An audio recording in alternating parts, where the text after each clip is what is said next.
Y no, estuve viendo ahí el juego que hizo Brian, que estuvo, bueno, en esto de ser adolescente, que está bueno, de los desafíos y los juegos.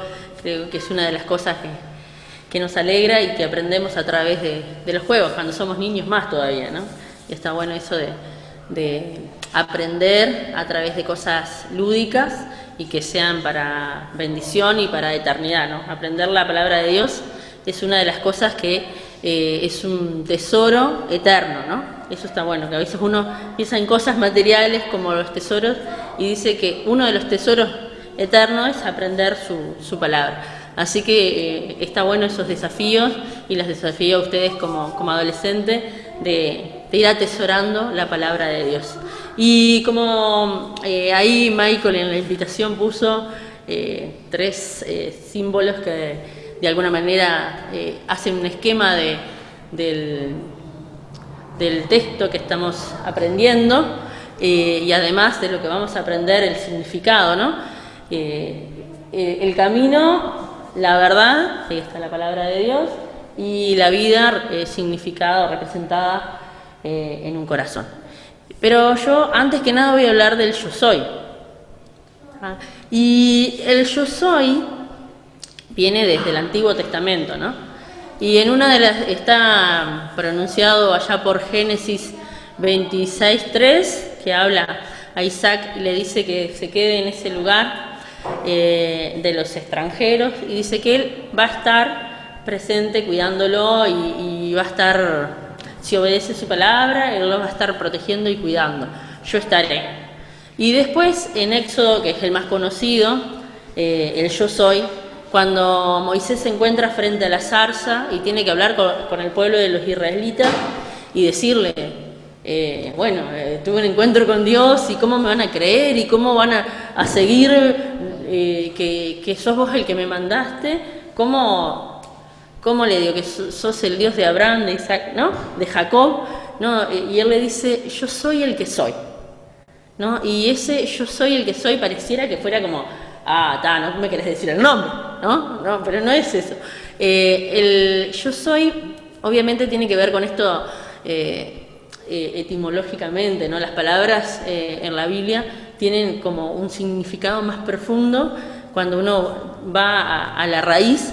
Y el yo soy de Dios es que es una presencia viva y activa, no es el estar. También puede traducirse como yo seré, estaré, y es algo presente y futuro o eternamente, ¿no? Entonces yo soy el que soy. Así le dijo o se presentó Dios ante Moisés para que fuera a hablar con los israelitas para poder liberarlo del pueblo donde estaban esclavos. Y dice que el yo soy, que se pronuncia tipo, no sé cómo se pronuncia, obviamente no lo voy a pronunciar, pero que la gente lo conoce más como Yahvé, ¿no? Con Y, H, B corta, E, H, Yahvé, significa ser, existir por sí mismo. O sea, habla de la presencia de Dios, que no hay alguien antes de él. ¿Miren? Todo lo que va diciéndonos esa pequeña palabra, ¿no?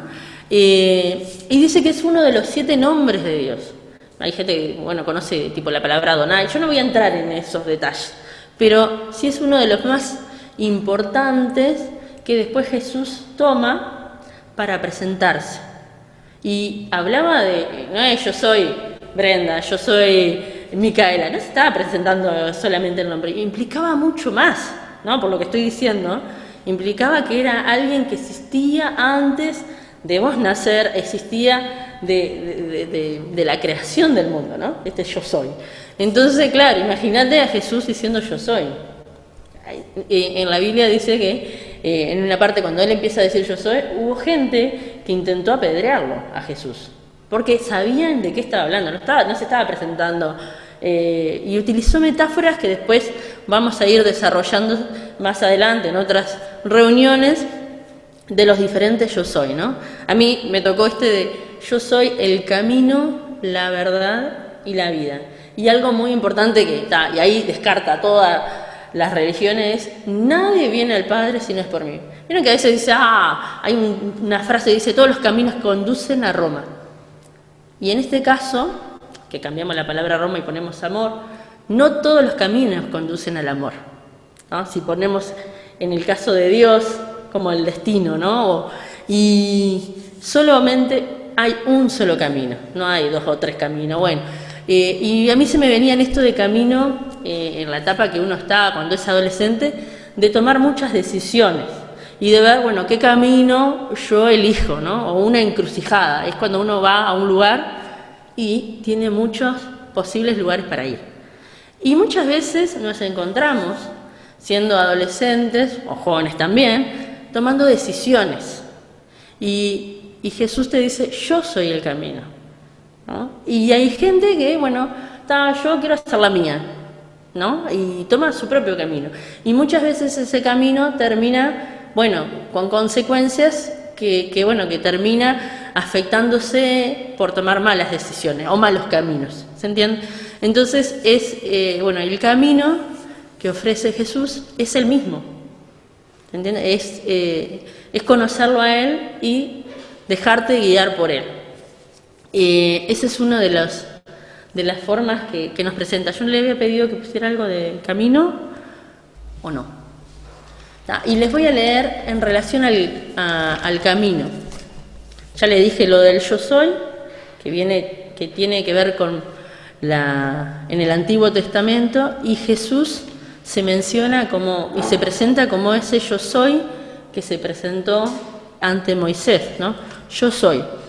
Y el camino, dice en Proverbios, hay un texto que dice que hay caminos que le parecen que están bien al hombre, y yo digo a la mujer también, porque este hombre implica generalidad, que parecen derechos, pero terminan siendo caminos de muerte, ¿no? Y muchas veces uno dice, yo hago la mía, total, no pasa nada. Y es parte de los proverbios, dan muchos consejos. Digo, si alguien quiere leer en algún momento, el libro de los proverbios está buenísimo, porque habla clarísimo de qué cosas haces para tener ciertas consecuencias o evitar ciertas consecuencias, ¿no? Tomar decisiones en el camino. Y había otra frase que tenía que ver con esto de cuando uno no sabe ni para dónde va, cualquier camino le sirve, o cualquier bondi le sirve, ¿no? Si uno tiene claro a dónde quiere ir, no va a ser igual el ómnibus que te vas a tomar. Si vos querés ir al centro, no te vas a tomar un ómnibus que va a Peñarol, ¿se entiende? Entonces, cuando uno no sabe a dónde va o dónde quiere ir, y deposita su vida o pone su vida en las manos de Jesús, posiblemente termine en cualquier lado.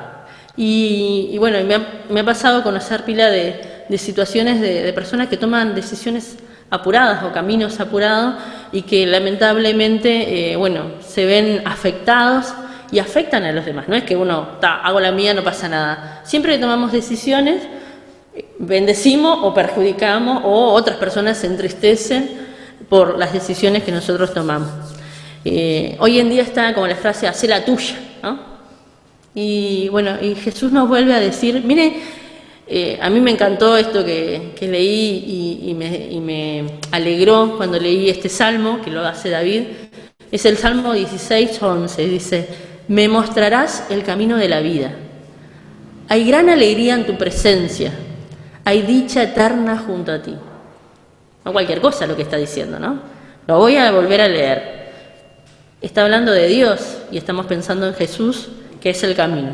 Me mostrarás el camino de la vida. Hay gran alegría en tu presencia. Hay dicha eterna junto a ti. Imagínense, está hablando también de mucho más que el camino. Está hablando de la eternidad también. Hay dicha eterna junto a ti. ¿Y quién no quiere esto, no? Yo no creo que haya alguien que no quiera esto.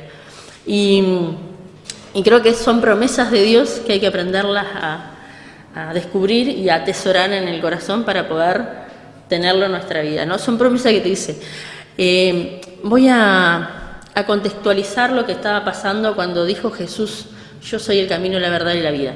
Jesús estaba preparándose, después de haberse preparado, de compartir esa última cena, de haberle lavado los pies a sus discípulos, de haber compartido el pan, después de que sabía que Jesús lo iba a traicionar, después de que habla con Simón Pedro y Simón Pedro, voy a ir donde tú vayas y no sé qué, y Jesús le dice que lo va a negar. Jesús dice, bueno, como no sabían a dónde iba a ir y él venía anunciando, obviamente, que los iba a dejar, que iba a pasar algo, ¿no? Dice que no se turbe tu corazón, no se turbe su corazón, a los amigos le dice. Y también nos dice a nosotros, en este tiempo que algunos ha estado como, bueno, como sobrepasado con esta pandemia de miedo, de no hagas esto, no hagas lo otro, volver a reanudar algunas cosas, Jesús nos dice, no se turbe tu corazón, no estés angustiado, no estés angustiada. Y eso está bueno saber también, ¿no? Y les decía, bueno, donde yo voy, hay muchos lugares que voy a preparar, y si no los hubiera, los voy a ir a preparar, ¿no? Este es el contexto, y Tomás dice, bueno, ¿y a dónde? ¿Cuál es el camino que vamos a tomar? ¿Por dónde vamos a ir a buscarte? Estoy parafraseando lo que dice la palabra, ¿no? Y en ese momento le dice Jesús a Tomás, yo soy el camino, la verdad y la vida. Nadie viene al Padre sino por mí. Y qué lindo saber esto de la esperanza de que no es en cualquier cosa, sino es en el Hijo de Dios, en el camino, en la verdad y la vida. Y voy a seguir con esto del camino. También dice que en el Salmo 23 dice que nos guía por sendas de justicia en honor a su nombre, ¿no? Hay una parte que dice eso y eso tiene que ver con que cuando vos tomás la decisión de seguir a Cristo, ya no va a ser igual tus decisiones.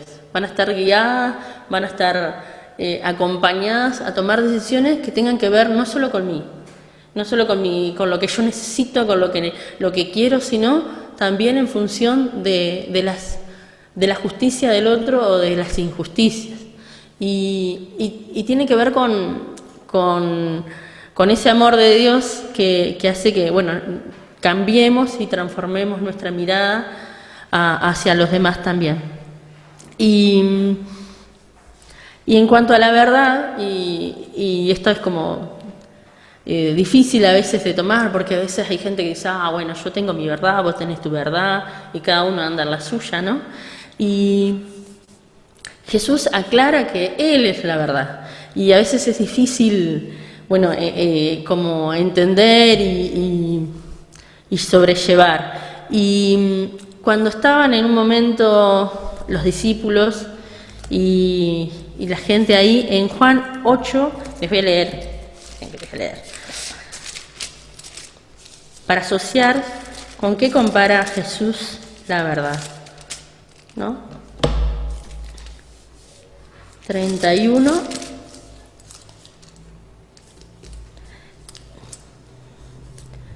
Entonces Jesús le dijo a los judíos que habían creído en él, si ustedes permanecen en mi palabra, serán verdaderamente mis discípulos y conocerán la verdad y la verdad los hará libre. Y le respondieron, nosotros somos descendientes de Abraham y jamás hemos sido esclavos de nadie.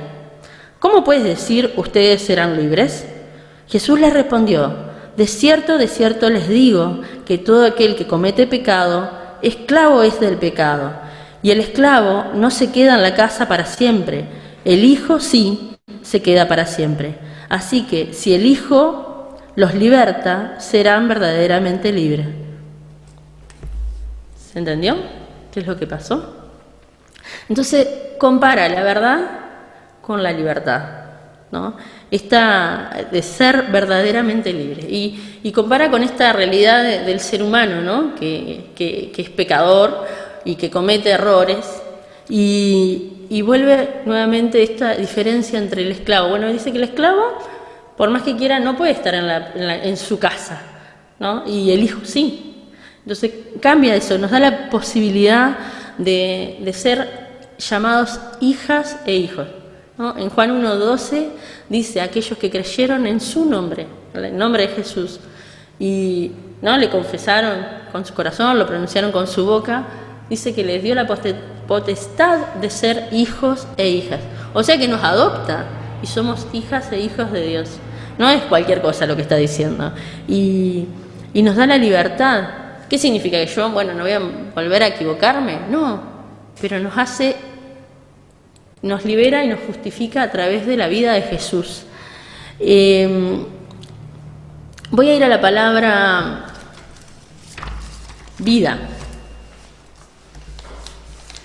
¿no? Y antes también, lo de la verdad y los hará libre, en Isaías, vieron que Jesús en un momento habla empieza a predicar en un templo, en este momento, y anuncia algo que es muy importante, y dice, en este momento se cumple esa palabra, ¿no? Es en Isaías 61, pero no se estén perdiendo con esta movida de la Biblia para atrás y para adelante. Jesús en un momento lee esto que está en Isaías, en el libro de Isaías, y dice, el Espíritu de Dios, el Señor, está sobre mí. Si el Señor me ha ungido, me ha enviado a proclamar buenas noticias a los afligidos, a vendar a los quebrantados de corazón, a anunciar libertad a los cautivos, liberación a los prisioneros, y a proclamar el año de la buena voluntad de Dios. Ahí se cumple esto de las buenas noticias, de la libertad y de la palabra que es verdad. Vieron que cuando poníamos el dibujo, poníamos la palabra. Y dice que en Juan, en la primera parte, dice que Jesús es la palabra, y la palabra se hizo carne, ¿no? Así que, digo, para que no estén pensando que la palabra en ese momento está nombrando solamente la Biblia, están mencionando a Jesús. La palabra se hizo carne, ¿no? Se hizo persona. Y la vida, esto de ser la vida, obviamente si uno piensa en lo opuesto a la vida, ¿qué es? Vamos, para que se me despierte. La muerte.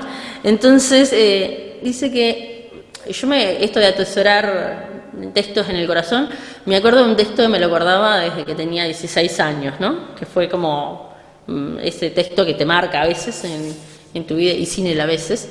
Y me acordaba más que nada, o me gustaba obviamente más que nada, la parte B del texto. La primera parte dice, el ladrón viene para matar, robar y destruir. Mas yo he venido, ese es Jesús, para que tengan vida y vida en abundancia. Y creo que durante este tiempo he aprendido, voy como construyendo el qué significa abundancia, ¿no? Y no es en cosas, es en una vida con propósito, en una vida con sentido, y una vida distinta a que otras personas. O sea, el privilegio de tener la vida lo tenemos todos, ¿no? Esta vida que biológicamente estamos hablando, ¿no? Cuando hablamos de vida biológica es porque respiro, nazco, me desarrollo, crezco y muero. Eso es como las plantas, los animales, las personas. Pero para tener la otra vida que estamos hablando, cuando habla de vida de Jesús, tiene que haber un conocimiento de vida espiritual, ¿tá? Y dice que en Gálatas, ¿no?, en la Biblia, dice que hay como una confrontación presente siempre entre nuestros deseos, nuestras ganas, nuestra carne, lo dice como carne, pero en realidad es todo aquello que a mí me viene, yo quiero hacer esto así, y lo espiritual, ¿no? Que hay como una confrontación. Y solamente podemos alinearla cuando invitamos a Jesús en nuestra vida, ¿no?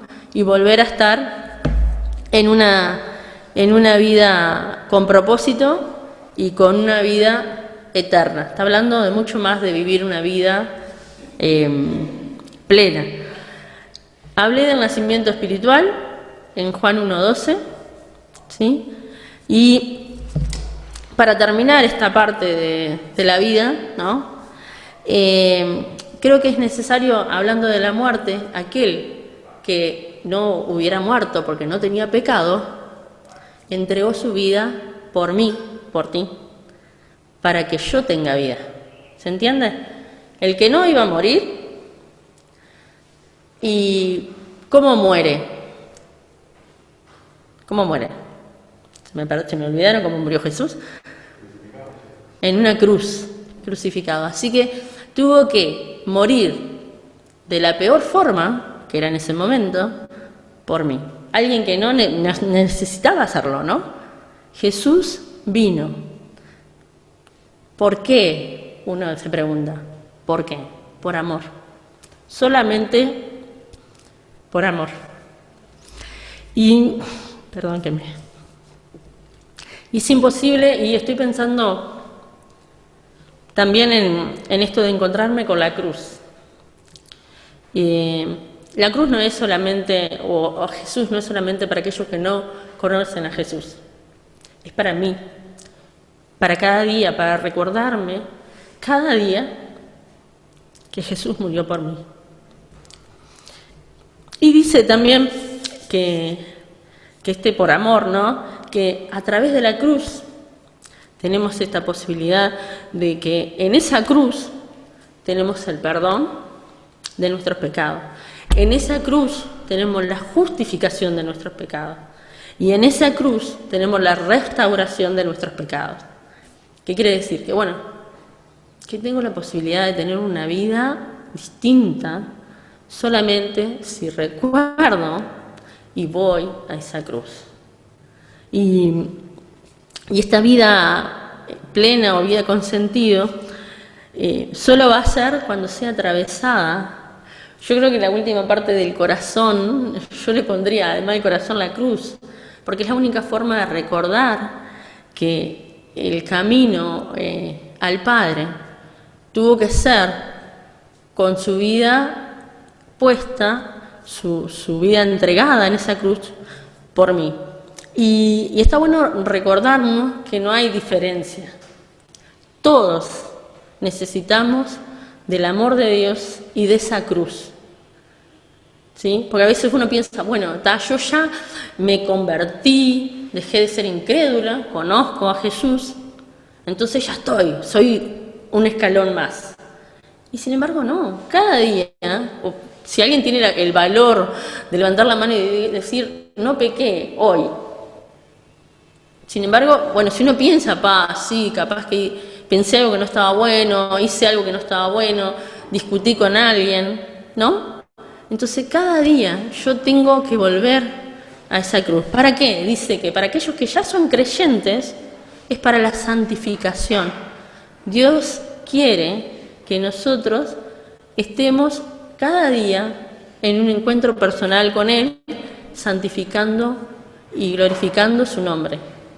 Y está bueno eso de que Dios muestra ese amor tan grande que aún siendo pecadores, Cristo murió por mí, ¿no?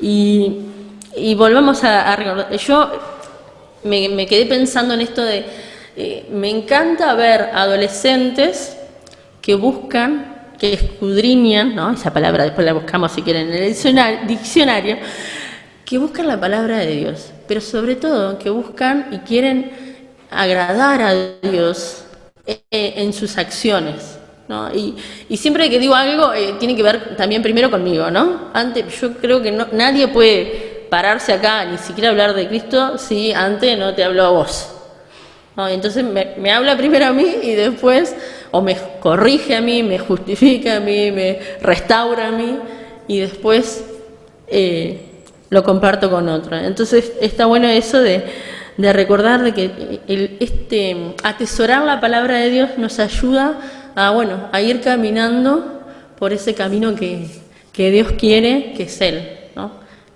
Que podamos aprender la palabra de Dios para no pecar. Dice, ¿para qué voy a aprender la palabra de Dios? Para no pecar contra ti, dice. Entonces, si yo aprendo y atesoro esos tesoros celestiales, es la palabra de Dios. Si atesoro es mucho más fácil de ir haciendo las cosas que a Dios le agrada y sobre todo bendigo a otras personas, ¿no? Con mi vida.